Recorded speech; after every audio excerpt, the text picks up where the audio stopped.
And I remember having this conversation. It says we've traded relationships for connections on profiles. Yeah. We've traded real food for hormone-induced lab-grown bullshit, right? Mm-hmm. And I'm sure the goat god articulated it better, but this is my small brain here on earth regurgitating it.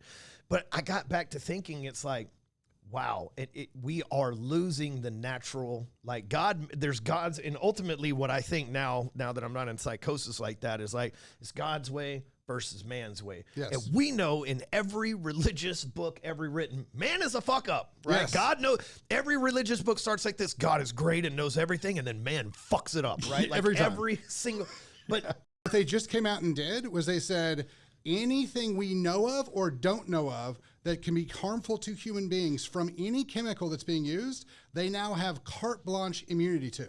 You cannot sue a pharmaceutical company or a chemical manufacturer for our food for any damage to anyone for any reason.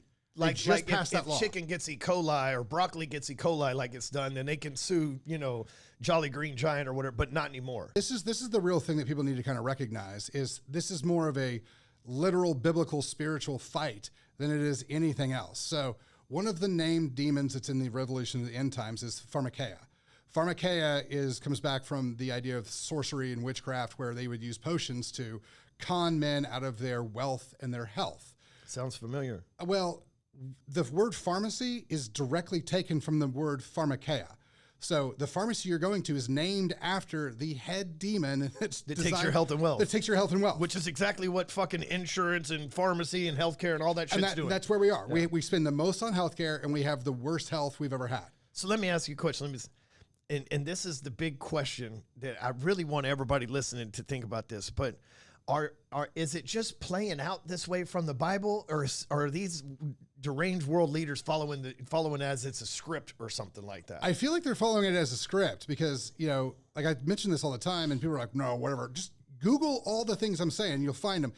Bill Gates did a TED Talk in 2008 where he said the major problem that we're facing right now is overpopulation. I've seen it. And his goal was to use vaccines to reduce the population of the planet by 15%. Yes, I've seen that. And then we come out with the COVID vaccine, which Bill Gates and his foundation helped develop, and it is unbelievably toxic. Like I think now no one's been like, it's still good. RFK got sued because he tried to take that away from pregnant women and babies. Like, not like they couldn't have it. It's just not mandatory anymore. And he got sued for it. Like, no baby has died. Blackballed. Joe Rogan was the only person to give him a fucking voice.